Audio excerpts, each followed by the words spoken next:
this is a bad, it's a bad tripod, so we do need this. Oh boy. At this time, he met notorious Mr. Jean Duval, a Creole woman of whom his family did not approve. She was one of 4 women who inspired Charles Baudelaire's greatest work, Les Fleurs du Mal. During their lengthy and stormy relationship, Jean Duval was emotionally abusive toward Charles. He delighted in toying with him, having affairs with friends of his, getting him hooked on drugs such as hashish and opium, and getting him deeper into debt. Well, this relationship continued on and off throughout the years. He also had a relationship with painter and model, the beautiful Apollonie Sabatier, and actress Marie Daboulou. Charles was also a big fan of wine and was a famous absinthe drinker. In 1844, he had squandered at least half of his inheritance, wanting his family to fight for a lawyer to handle Charles's finances and provide him with an allowance until his death. His writing career began with art criticism, and he also released an autobiographical novella titled Love and Farlow in 1847. Prior to releasing Les Fleurs du Mal, his greatest achievement in writing was considered to be his English to French translations of Edgar Allan Poe's work. They are widely considered to be among the best. In 1857, he finally published the first edition of his greatest work, Les Fleurs du Mal. Quite obsessed about ensuring the quality of his work, he took a room next to the publishing house so he could oversee the process. Most of the poems in the collection, however, were banned in France until 1949, containing subject matter such as lesbianism and vampires. The second edition of Les Fleurs du Mal, he added 35 poems. One of the things that Les Fleurs du Mal is known for is its explicit sexual content, the link between beauty and decay, and significantly, the relationship between death and sensuality. Because of his personal eccentricities and his work, he was dubbed Poète Maudit, the cursed poet in French. One friend even reported that Charles, in the midst of conversation, asked him, "Wouldn't it be agreeable to take a bath with me?" I can imagine his friend was something like, "Dude, I love you, but not that much."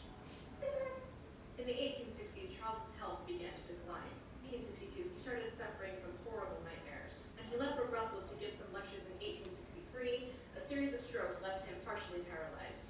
He finally passed away August 31st, 1867, at the age of 46, most likely from syphilis. So, there's a brief biography on Charles Baudelaire, and trust me, it only scratches the surface of the man himself. But Adrian, you ask, what would you recommend if we wanted to get a good introduction into his work? I'm glad you asked. I'm so glad you asked. So the best thing I can recommend to you guys if you want to start reading his work is Les Fleurs du Mal, his most famous one. Now, this edition in particular is half English, half French. The original text is on the left-hand side, and the English translation is on the right, as you can see right there. So, pretty easy to follow, and you may even pick up a few words of French along the way. It's pretty awesome. Yeah, let's do it, man. Let's do it. Let's do it. Yeah, okay. And if you're wondering what edition this is the Oxford's World Classics edition, and the translation is by James McGowan. So, go ahead and check it out. Really, you're gonna find this a delicious treat. Trust me, I really enjoy reading it in my downtime. But Adrian, you say, can you read us a poem of his just to get an idea of what he's like? Why, sure I can. I have to get my glasses because I'm nearsighted as hell. Alright, I got my glasses. Now let me look for a brief one I can read for you guys. I want to give you a little taste, so you can go and read it for yourself. This one is called Correspondences. Nature is a temple where the living columns sometimes breathe confusing speech. Man walks with these grown symbols, each of which regards him as a kindred thing. The long echoes, shadowy and profound, from afar, bend in a unity. This is the night, the sunlight's clarity, so perfumes, colors, sounds may correspond. Odors there are, fresh as a baby's skin, mellow as elbows, green as meadow grass, others corrupted, rich, triumphant, full. Having dimensions infinitely vast, frankincense, musk, emerald glee, Benjamin, singing the senses' rapture, and the syllables. So,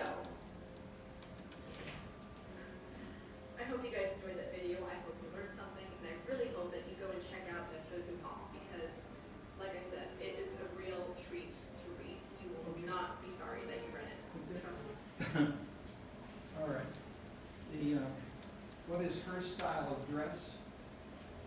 aesthetic type?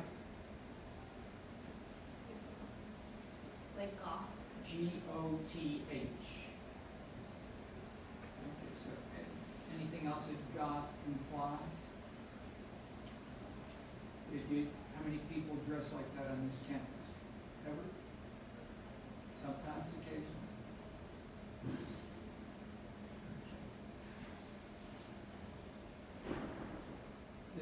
The simple point is, think about it and also talk about, for terms of this kind of discussion, think about the aesthetic as well as the economic or physical or biological as well. So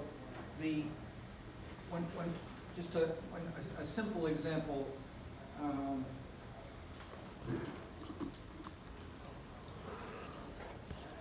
who provided and that is, if we have post-industrial and industrial. When industry came, it was really first in England and a little bit in Germany, but not in France. So in the English in London or in the other big cities, Birmingham and so forth, had built factories, they made more money, and then they came to Paris and they bought houses where they lived in Paris with their English money and drank the French wines. The French started to build a factory around 1805. That is, that little ones, but what started that it made some smoke, and people in Paris said, "Ah, smoke! We can't have smoke like this in Paris. This is a beautiful city. Smoke would destroy the city." That is, they did not do that in Birmingham or in London, and they had dirty smoke through the whole 19th and a good chunk of the 20th century. And we had a fair amount, as I said, in Chicago. A lot of okay. Paris never had heavy industry. The whole 19th and 20th century, they never had much smoke like that. How could they survive economically? People brought money from other places. Like after 1917, the Russians elite brought money from Moscow, the English and so forth. The Versailles whatever, houses and so forth, not really affected. And then, well, earlier on was the Louvre, and the Louvre was where the aristocracy, and the court was in the Louvre, and then the court moved to Versailles outside, and then during the summers they would go to the chateaus of the Loire. That is, these locations physically were transformed, but were surrounded in each case with no smoke. And so when the Parisian planners and architects and others said no smoke in Paris, that is what we read about the arcade idea. The idea also, it rains in Paris from roughly October until May. It's raining all the time. It's dirty, or it may not be heavy rain, it may be light, it may be misty, it may be smog and so forth. But that's why they put the class, so you could be outdoors and before they had department stores. Okay, so that's the idea of the arcade. Okay, so what Benjamin is doing is trying to, as a Marxist, to look at the interpenetration of the physical and the ideological, and he never says anywhere here, I have a new Marxist approach, because he was writing especially for Marxists. He was going to submit his PhD, it's a habilitation, it's a big PhD, at Frankfurt, where Adorno and Horkheimer would have been his supervisors. And one of them, they basically said, why don't you withdraw? You'll have too many problems if you try to submit this. And he did. So he didn't get the PhD there, and it was not published. And part of those ideas were taken from his unpublished PhD, and some of them, Adorno and Horkheimer, published some of that, which was what we looked at some of before. So some of this, okay, so the simple point is, he then wrote for various magazines and so forth, and Benjamin was considered then the leading intellectual in Weimar, Germany, 50 years, 50, 80 years after Baudelaire had died. And so Benjamin then tried to understand himself and surroundings. He had friends who said, the future is Lenin and Moscow, the Russians building a Soviet Union. This is big stuff.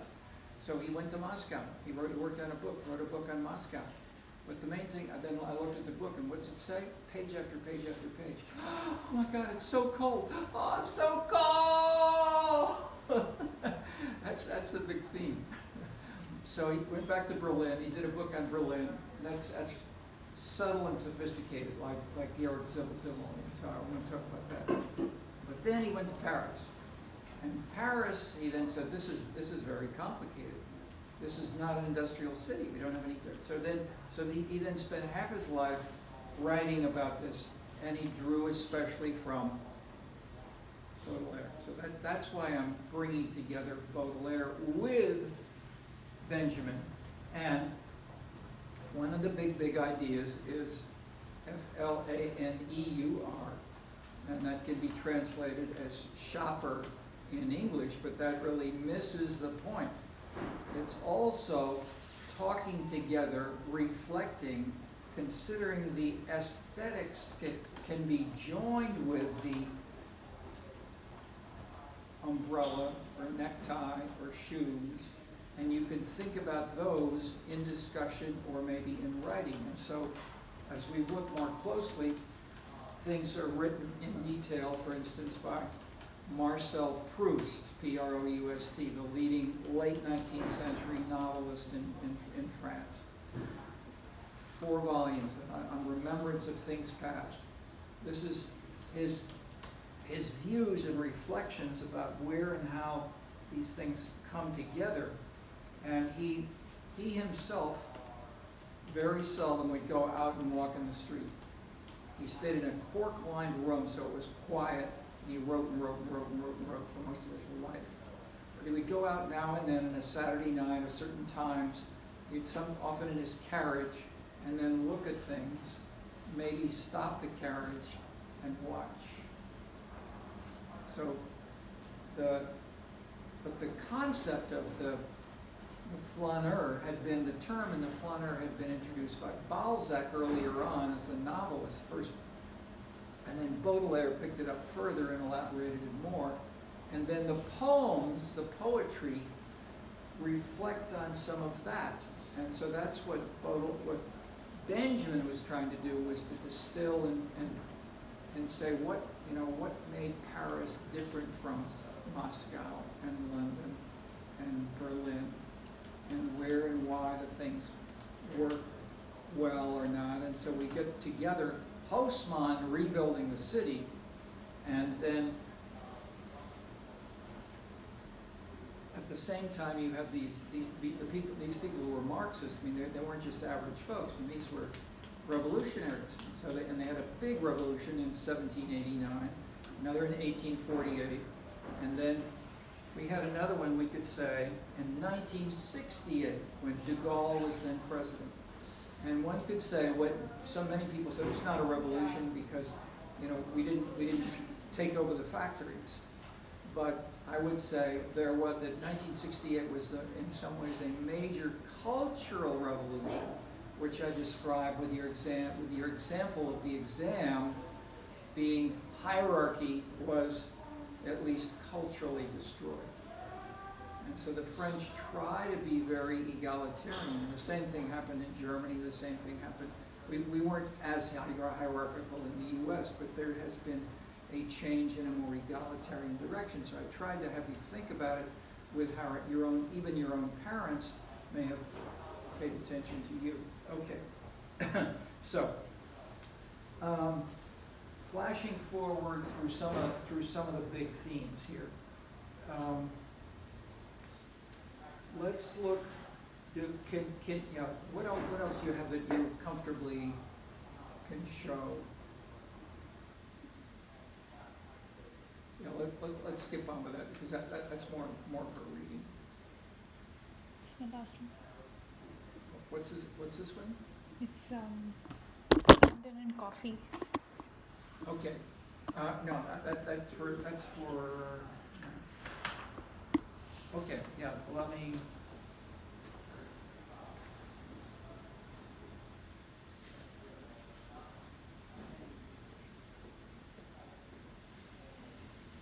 Okay. Sure. Let's go ahead. Go ahead and show that. How is London different from Paris? You know that coffee made London the world's financial capital? In 1651, merchant Daniel Edwards brought coffee from Smyrna to London and opened a coffee stall in the city of London. It was the first ever coffee shop in Western Europe. By the end of the century, coffee houses spread across London and then further to Europe and America. But what does this have to do with London becoming the financial capital? Before coffee houses, big decisions in London were being made in traditional institutions by a small elite. Coffee houses changed this rule. They became a new place where people did business. Stockbrokers were considered too rowdy for the Royal Exchange, so instead, they would meet and trade in Jonathan's Coffee House. This was the beginning of the London Stock Exchange. Sailors, shippers, and traders would meet in Edward Lloyd's coffee house to do business. Lloyd. This was the birth of Lloyd's, the world's biggest insurance marketplace.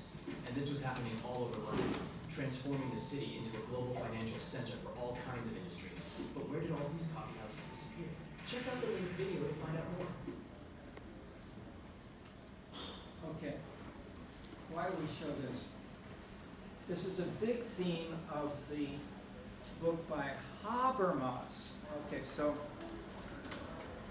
Benjamin tried to get his doctorate and failed.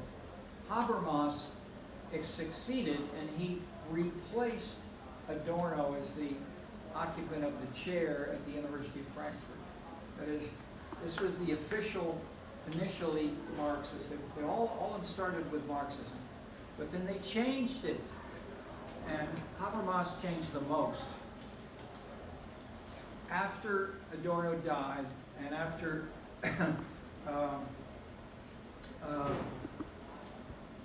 1968, there was a change in a egalitarian direction in German and French and others at the national political systems, and etc. Habermas then began to look at where and why these things were different and around the world. And one of the big things he noticed was the English and the Americans were different from the continentals. And he started to study these more carefully. Initially, and this was his big doctorate, which is what is on our reading list. But then he carried this on with, let me just stick with this for a moment. Makes a simple point. England versus the continent. He studied here what were in the English coffee houses and in the French coffee shops. What did they read? So they looked for things that they had magazines, they had newspapers that they subscribed to, and they kept them there for their patrons.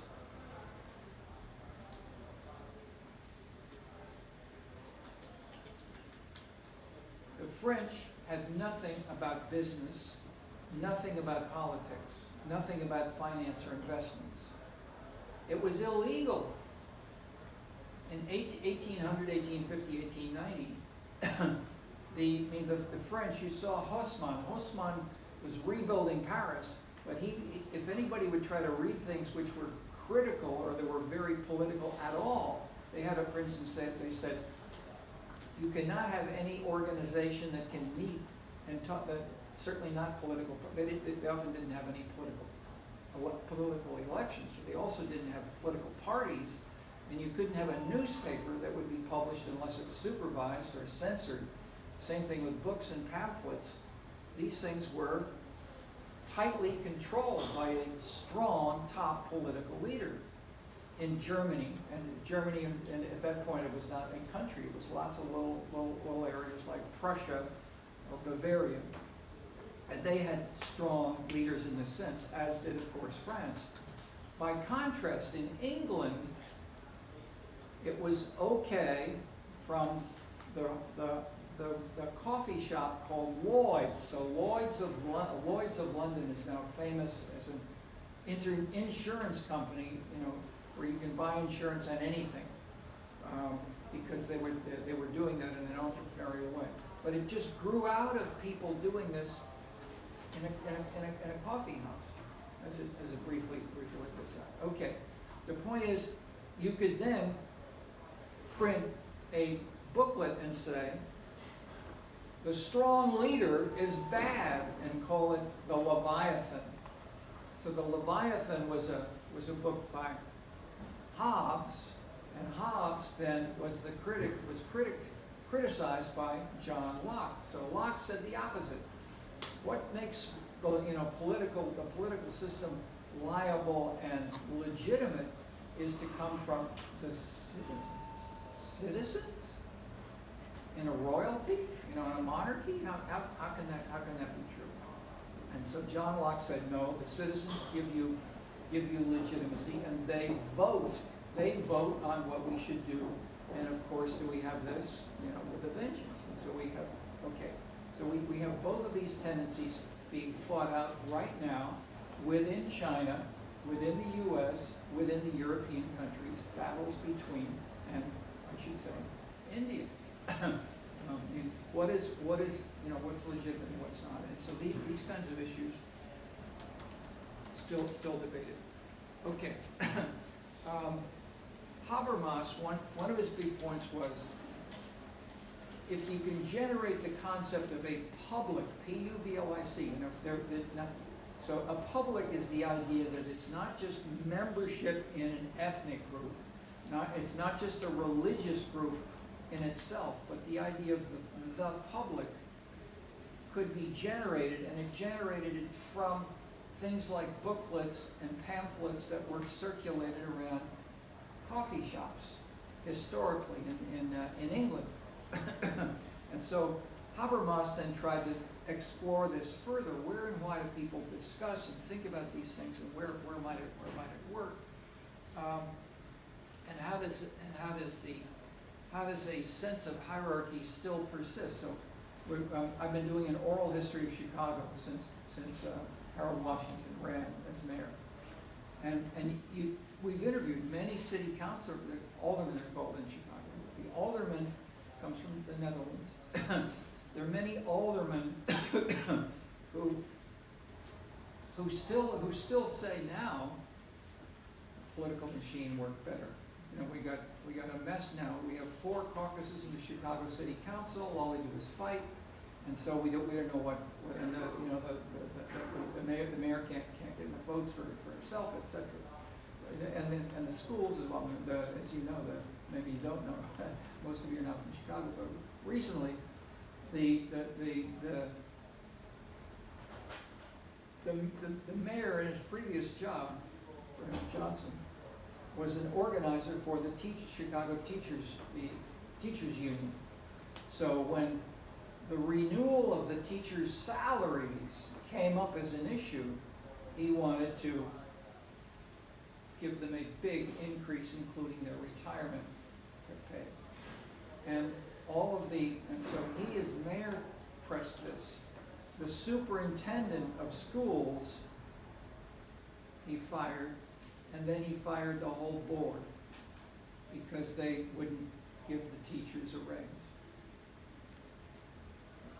He then took it to the Chicago City Council and said, let's borrow the money, and we'll give the money to pay the teachers' salaries, or we can raise taxes. And what happened? What did the Chicago City Council vote in terms of that issue? Unanimously opposed the mayor. So we've had this kind of division among the leadership right here. This is the last year or so. Okay. Given this kind of situation, we have some people who aldermen will talk to, will say, we need the old machine, and that make things work better. All we have now is anarchy. All right, so we have, and I meet with a group of mostly political science or people who are studying Chicago politics. Dick Simpson, Dennis Judd, others. we met for about 10 years, talking about these issues. And so, I mean, I see things that I don't see necessarily always myself, but I get inside dope from some of these folks.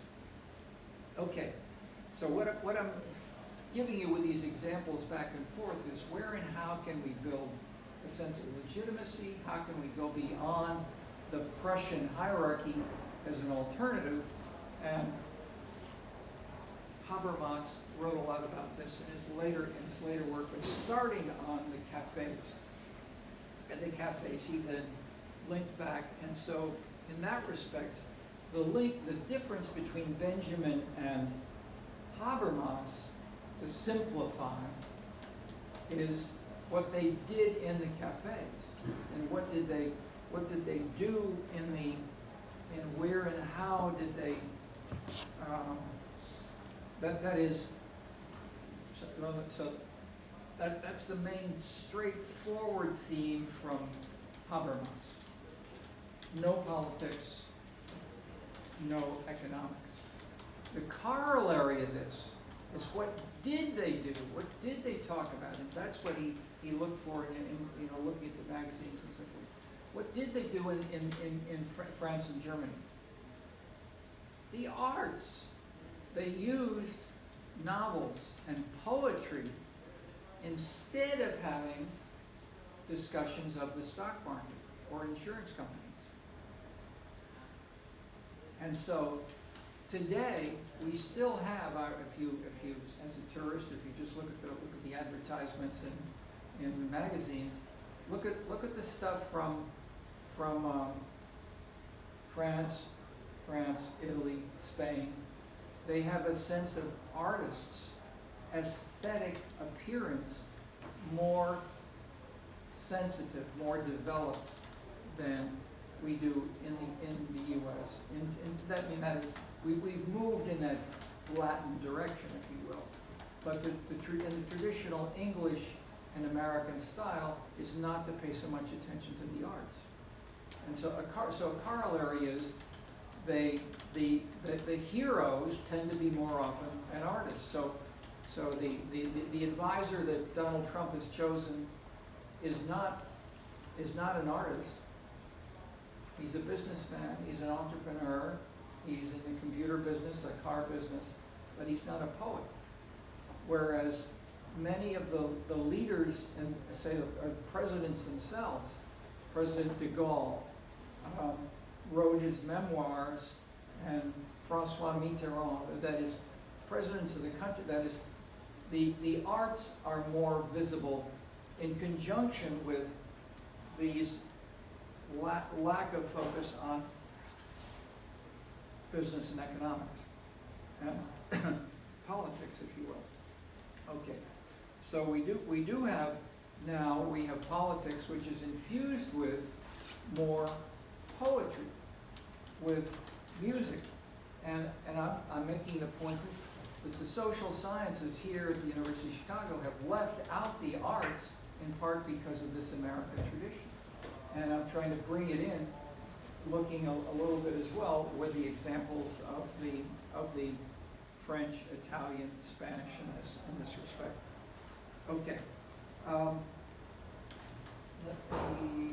Let me. When this also came in with I mentioned the term, well, flaneur, bohemian. What does bohemian mean? I asked you that. I think we had a little chat of that. What's bohemian mean for you? Yeah. Like an artist who kind of lives freely. Yes. How about just an artist? That is, could you also be a non-artist and be bohemian? Yeah, probably. If you saw them sitting in standing up in a street or walking along, how would you tell they might be more bohemian than the other? Maybe. Yeah. Color of hair, for example. Just like, yeah, like, I don't know, less regard for like cultural norms or like rules or practices, that kind of So if one has green hair, that's more bohemian than if you have normal. Okay, it's a crude extreme example, but the bohemian, the idea, the concept of bohemianism as a non-traditional, non-bourgeois, non-middle class, as those terms I'm pointing out in passing. The Chinese now use the term in communist China, so-called. They don't use the term bourgeois in social stratification classes and textbooks and publications the way that they used to. They use, what do they use? Anybody from China is familiar with it? Middle class. Middle class is a broad and the just a footnote on this is appropriate. The chairman of the sociology department here for a number of years was W. Lloyd Warner, and Warner developed this in 5 or 6 books. He wrote 5 books, 5 volumes called the Yankee City series, and the last volume was on culture, and the style was that it was in one little town in Massachusetts, north of Boston, and basically he tried to show the way that lifestyle and values and culture made there were hierarchies, and he called them class distinctions, and he talked about 6 classes. He said there's 6 classes in America in the 1930s when we studied this: upper, middle, and lower, and then each had an upper, lower, upper middle, upper lower, that is upper lower, lower. Okay, 6 classes. Based not on money, not on education, based on consumption, on lifestyle, like having green hair, or having, and they did things on the 4th of July. The old families would dress up like their relatives 150, 200 years before, when they played a role in the Revolutionary Army. And so the linkage, the direct family heir tradition of those families gave them legitimacy in the town, and only they could be upper. The people who were rich bankers could be lower upper, but never be upper because they weren't old families who had the lifestyle and the celebration in the past. Okay, this is 1930s. This was dead by the 70s. By the 70s, there were anthropologists from the University of Chicago spending some time there, and they were spending some of their summers nearby, so they studied the same things that Warner had done, and showed, hey, everybody is now middle class. And NORC, the National Opinion Research Center, and now ask people, how often are you a member of the upper class, middle class, or lower class? And maybe more have said differently earlier. They didn't have questionnaires in the 1930s. But today, almost everybody says middle class, even if they're poor or if they're rich. And they tend to dress, they don't dress. You saw the pictures of the royal members of the royal group that initially were making market decisions, and said the people who could not do that built a new stock market, or a stock market separate. Okay, so the point is I'm making is, within China today, experts who write on stratification use that same term, middle class, and they talk about increasingly about consumption as a basis for driving and defining class differences in ways that Marx never did. Okay, so how did it get changed? By these 2 people.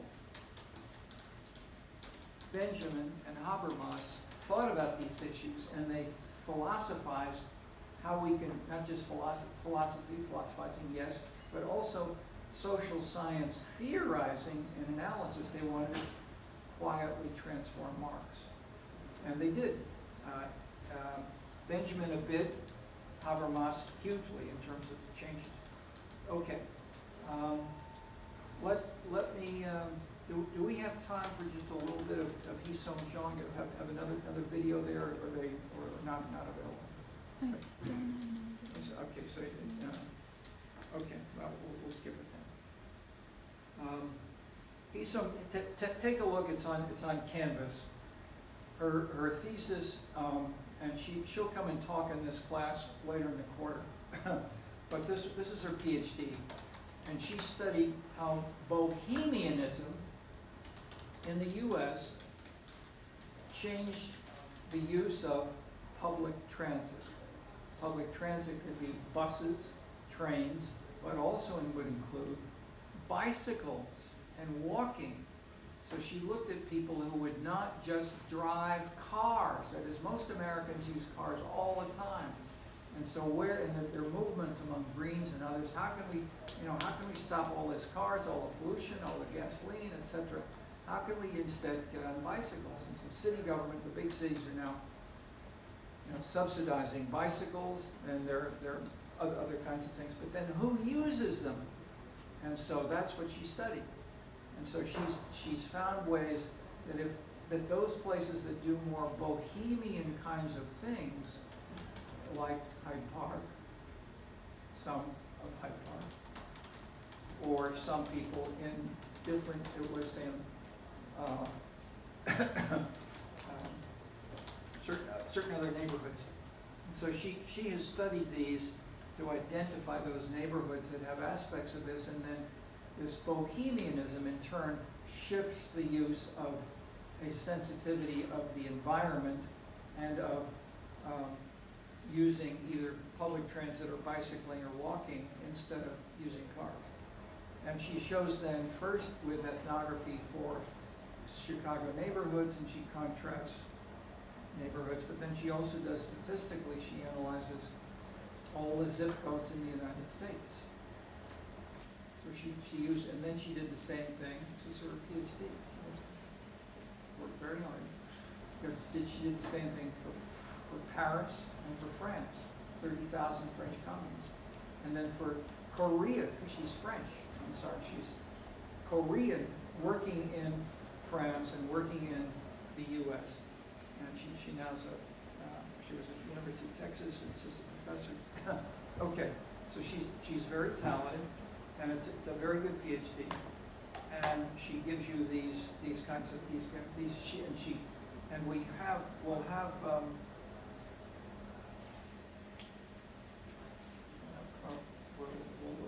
skip that part.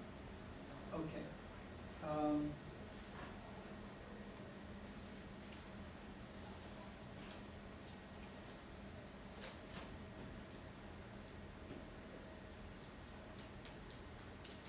Just in terms of the readings, Mao Shu Seng Shang, Design History of Chinese Gated Cities and Neighborhoods. The strong hierarchy of the traditional Chinese state and the extended family structure of several generations living together. This was replaced by production focus around work organizations that own housing. Since the 1980s, individual housing choices build on these traditional templates. Automobiles are barely mentioned. Okay, there's a link on this. So the history of China is very different, and you have automobiles and that sense of perhaps the individuals who go off and do things alone retard, or let's say constrain the degree to which such physical individualism doing things alone.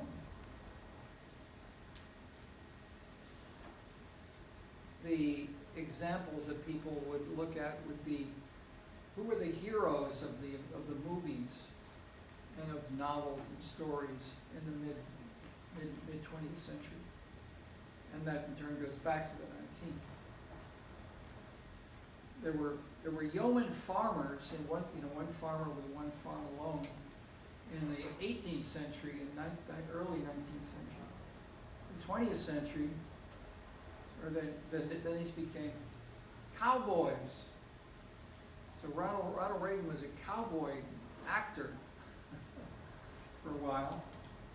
And then when Hitler came along and the Americans were worried, I mentioned, the Jewish cartoonists came up with the idea of superheroes, Superman, Dick Tracy, and the like. And we have both the superheroes and then also the cars. And the cars could also be replaced sometimes by motorcycles. Okay, if you will, these are physical illustrations of public versus private, individual choice through my car, my motorcycle, my bike, and then the houses, when people often have, when people arrived and they were poor, say in 1880 in New York, they would live in, a big building where there may have been 6 people sleeping in one room. Okay, as they've gotten more affluent, they've moved out to suburban houses with one house and one little plot of land with their own little farm, their own little, I call it farm, but let's say some plants, or some corn or whatever, some flowers. Okay, the individual house in that sense now is under attack by other people like Richard Florey, by a bunch of others who are saying, if we want to have there's a group of them at Yale. They wrote a manifesto, and then there's the leadership in Chicago is the new urbanism. The program of the new urbanism is not to have individual houses, but to try to put houses nearby, or to have some high-rise buildings. People live in apartments, and then they can share a big amount of grass and make it into a park, or they can have a garden. Instead of having lots of little separate plots, separately and privately. Okay, so where and how these kinds of issues overlap with how much are there changes in the direction of individualism. These in turn overlap with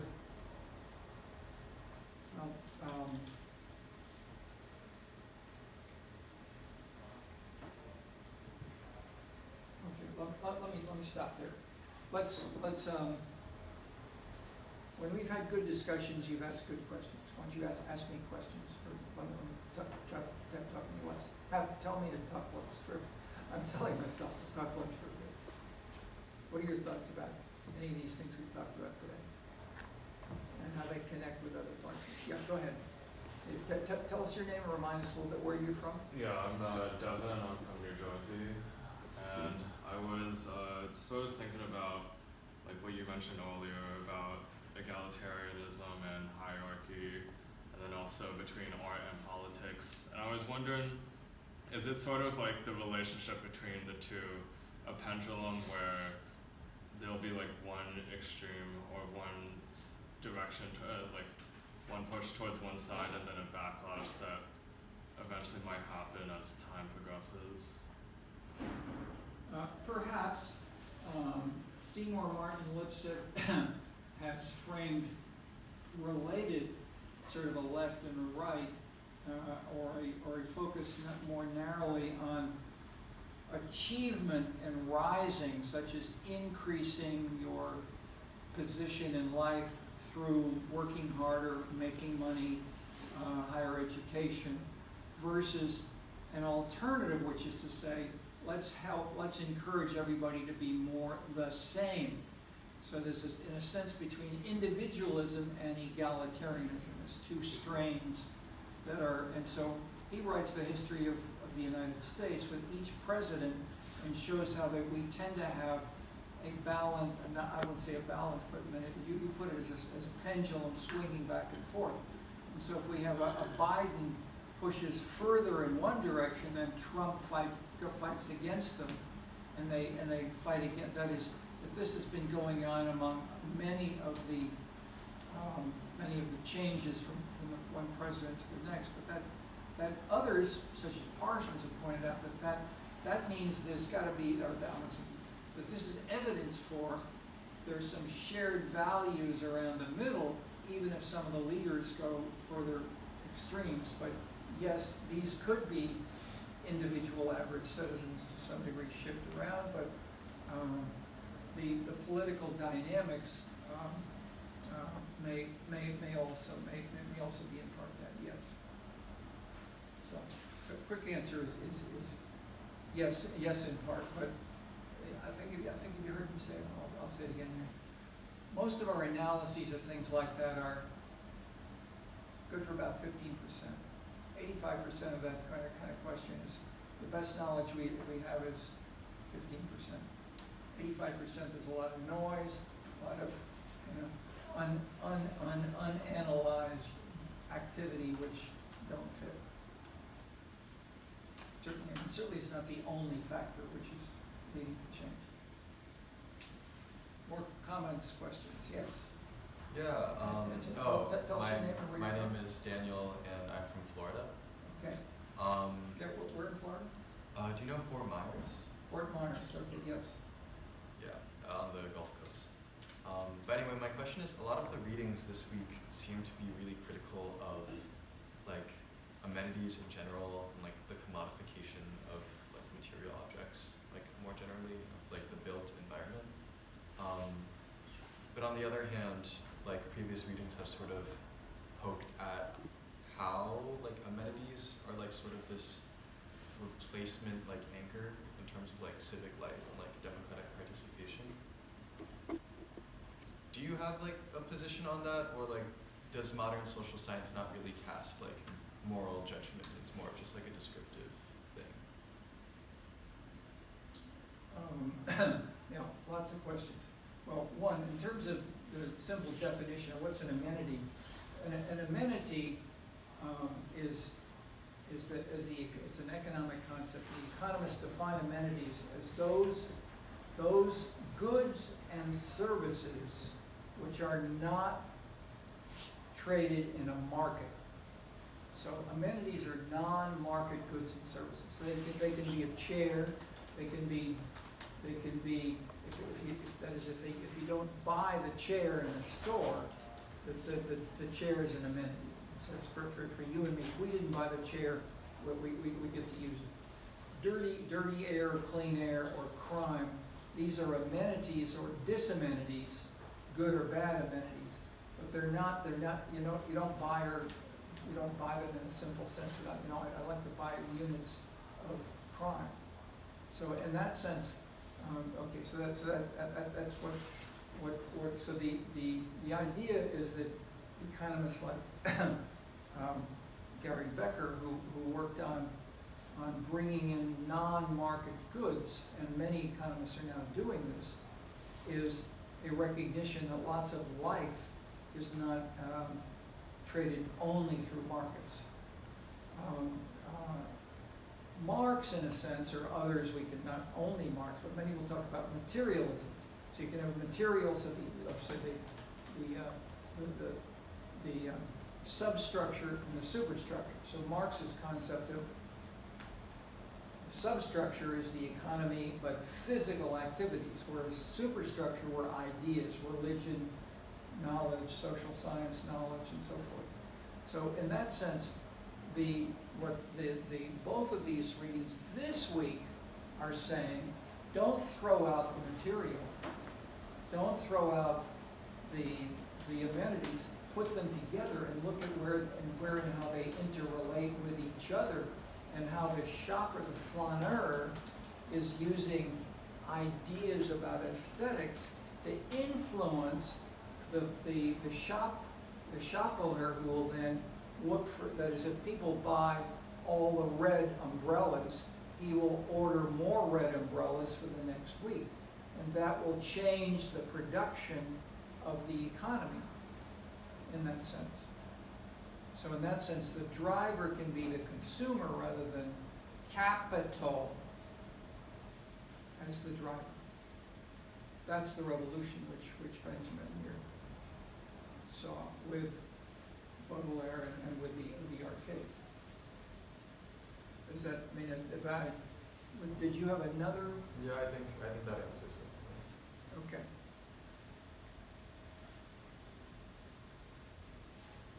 Yes.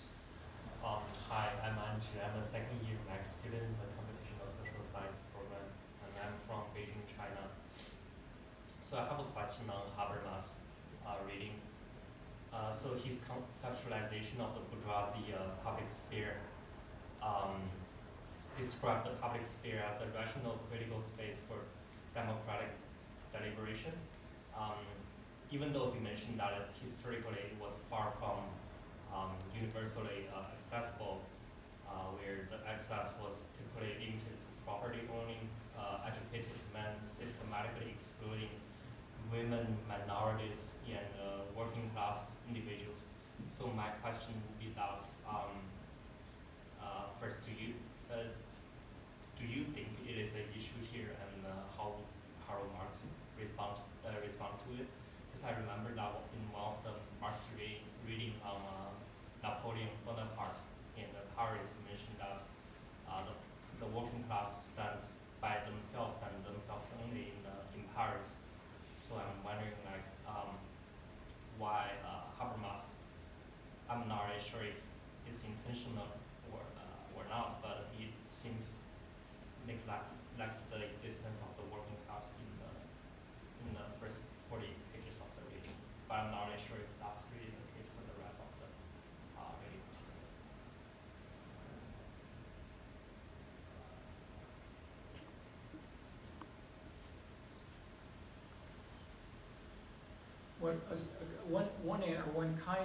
One kind of answer which you found fit in reality by, say, the book by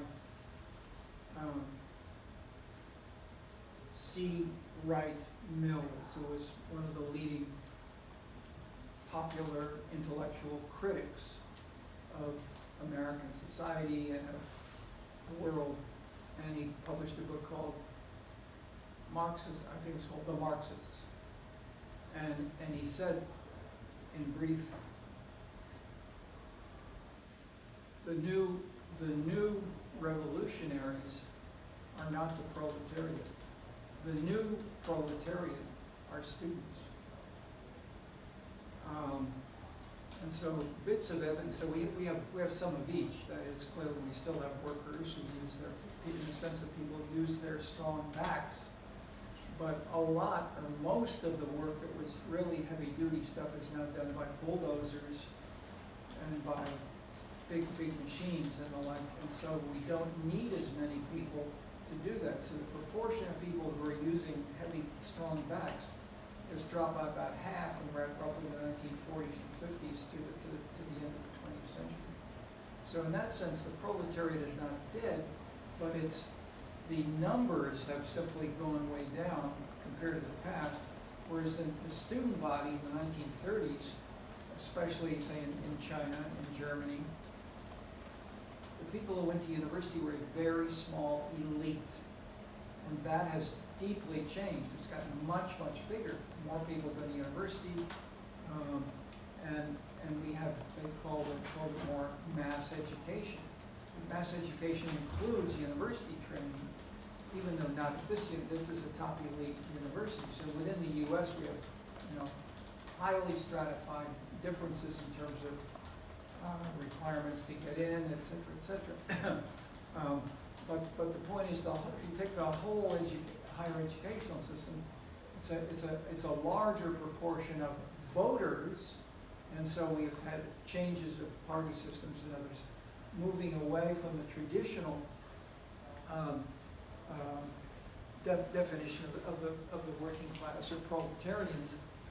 But I'll just point out, as you've heard me say, I guess, the French Communist Party remained Leninist and focused on the physical workers as their focus and a proletariat until 1989 when the Berlin Wall went down. By contrast, the Euro-communists, self-named, were Italians and Spanish, and they said, we want to have also in the Communist Party, after not right away, but they did eventually add Greens, women's issues, gays and lesbian, human rights as concerns of the Communist Party.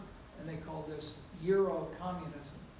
So you had these battles between what communism was and should be, and what are these, and more generally, this is now termed diversity. So diversity has become a hot issue, as then there's sometimes been labeled as an intermediary time period, a social issue rather than an economic issue. But clearly, it's both social and economic.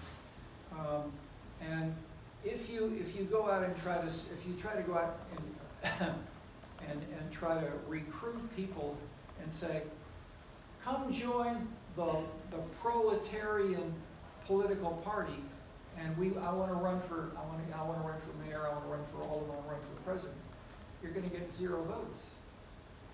That is, the term proletarian, or even that is, it depends on how I don't want to get into linguistics per se, but the label, but what does drive people, especially in Chicago, ethnic identity. Vote for the Pole, and I'm the Polish leader, but I'll refer back to Poland, and together we will have solidarity. In Bronzeville, black power is a hot issue, but poverty is not. So in that sense, we have middle class, let's say more affluent, more highly educated. So when Theaster Gates was trying to handle this, because he didn't have a good way to label it. This was the first section of the syllabus. 9 principles of ethical redevelopment. That's what he called it. He didn't talk about black. He didn't talk about poverty. He didn't talk about helping people do better. Okay, that's a partial answer. It's a quasi. Okay, but I think I get you. I've given you one core of it. I'm trying not to give you my personal views. I'm giving you examples that are there of where and how these things have changed, that we can see objectively by counting the number of books, the number of words such as proletarian, working class, Irish, and then newer labels. There are all kinds of newer labels, like middle class. I mean, to compare the term middle class and its use not just within New England, Massachusetts, or the U.S., but inside China. I mean, when I was shocked to see the degree to which the leadership is supposedly communist in China, but the stratification textbooks don't use the term bourgeoisie at all. Any follow-ups on that by anyone? Yes. No, it's not a follow-up question. Go ahead then, something else. Yeah, I guess I'm just a bit unclear about like what's the relationship between bohemianism and the class categories? Like, does bohemianism fit into the class categories, or being bohemian means like outside this class system? Yeah, in the Scenescapes book, we have sections on Bohemian, and we measured it with each of the 15 dimensions. So in a quick answer, if we can look at value dimensions as analytical concepts, and then we have empirical measures of these, and if we then we can do a statistical analysis or a regression and try to say what characteristics of neighborhoods or of individuals tend to be more bohemian, and when those were done, we found that one of the highest was the dimension called transgression, and glamour, maybe not glamour, but that transgression and I guess egalitarian. So these are abstract answers.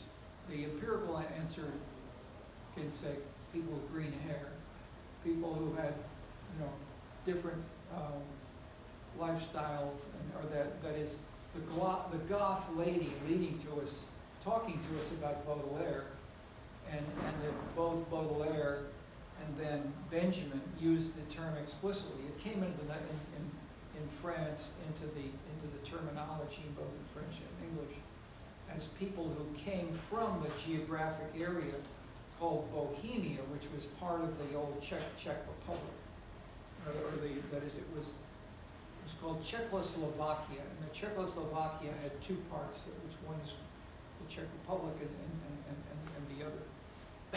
One was more oriented toward Russia, one was more toward the West. And so within those that is, many of these people, some of these people, went to Berlin, they went to Paris, and people say, hey, these Bohemians are different. And so initially they may have come from that geographic area, but then it has become used as a general term illustrated by the Latin Quarter in New York, the Latin Quarter in Paris or Greenwich Village in New York. And so the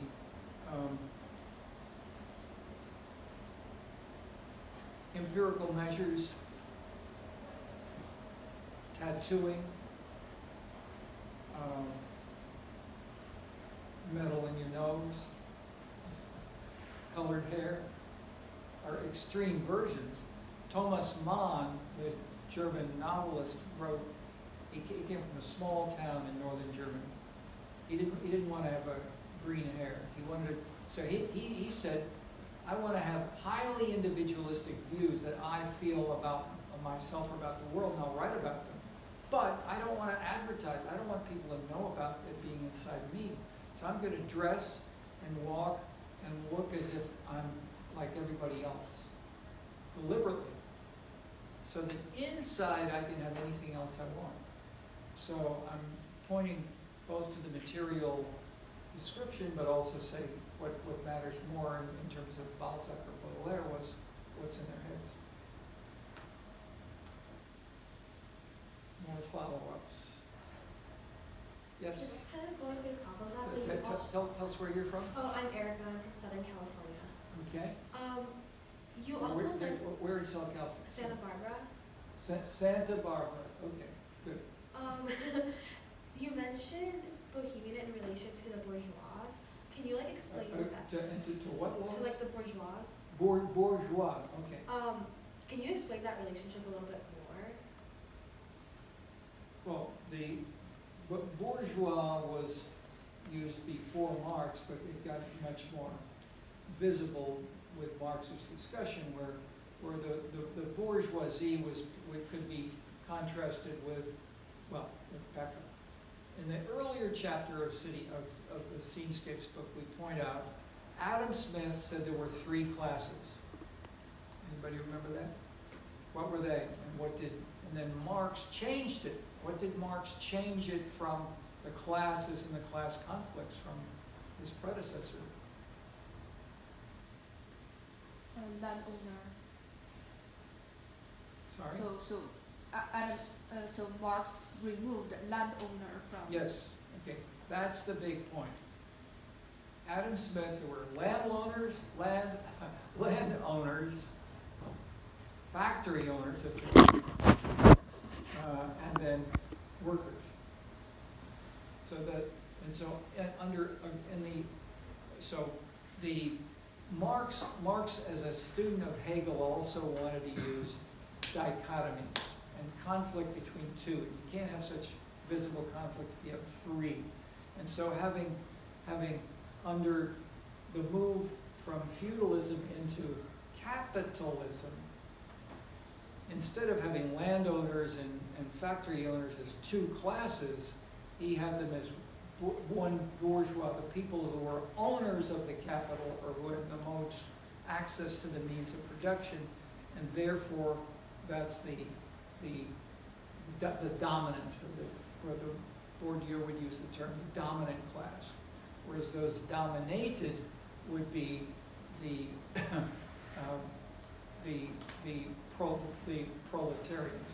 So the difference between bourgeois and bohemian is that the Marxist or the materialist definition is that bourgeoisie is defined in relation to the ownership of the means of production. Either you're the capital, you own the factory, whereas the bohemians are defined, usually they don't own anything.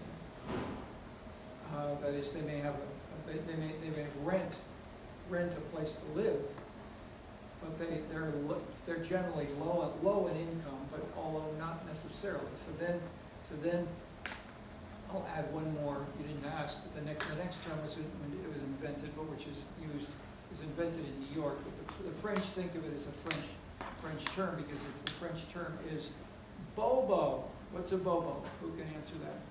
Where did it come from? Bobo? Yes? It's just both words, right? Like a bohemian bourgeois or a bourgeois bohemian, I forget.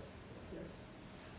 And I guess it refers to like the type of person who like affects like a bohemian lifestyle, does all the like, engages in like the activities, perhaps like wanders a lot, has like a transgressive lifestyle, but it still comes from like an affluent like bourgeois background, has like money, has like wealthy parents.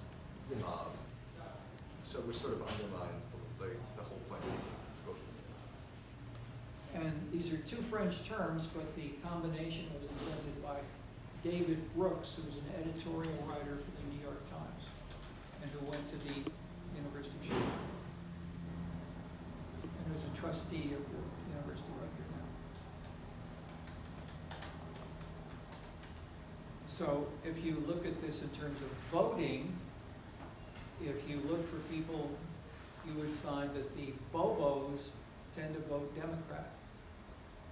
But if you look at their income, if you look at income alone, it doesn't predict voting so well if you go to Hollywood or, let's say, good chunks of Los Angeles, especially in the areas, let's say, around UCLA. Whereas if you go to other areas where you do not have the strong film, that is, the film industry has this bohemian link tradition. But the combination of the bohemianism with money is bobo. Okay, so we talked now about the bohemian, the bourgeois, and the bobo is three different conceptual social classes. And classes could be used in a new, non-traditional Marxist sense. Just one more question as a guy, or one question and answer. the German theorist Ralph Dahrendorf, although he was the director of LSE for a while, wrote a book called Class and he basically said class should be redefined to include any conflict group. Okay, any conflict group could be, and so one person has done a book and said smokers and non-smokers should be classes. And we'll have class conflict between smokers and non-smokers. So in that sense, class can be, if you want to, you can redefine it any way you want, but he wrote this as trying to do this in a way that would help. That is also say that there are important political and social and economic conflicts which are not about normal Marxist definitions of ownership of the means of production. It can be more about lifestyle or the color of the umbrella or the aesthetics. And then where and how these now work is what we're trying to elaborate as we go through each section of the course. So maybe I should leave it as an ending, as we will continue to elaborate your questions with better answers as we have gone by today.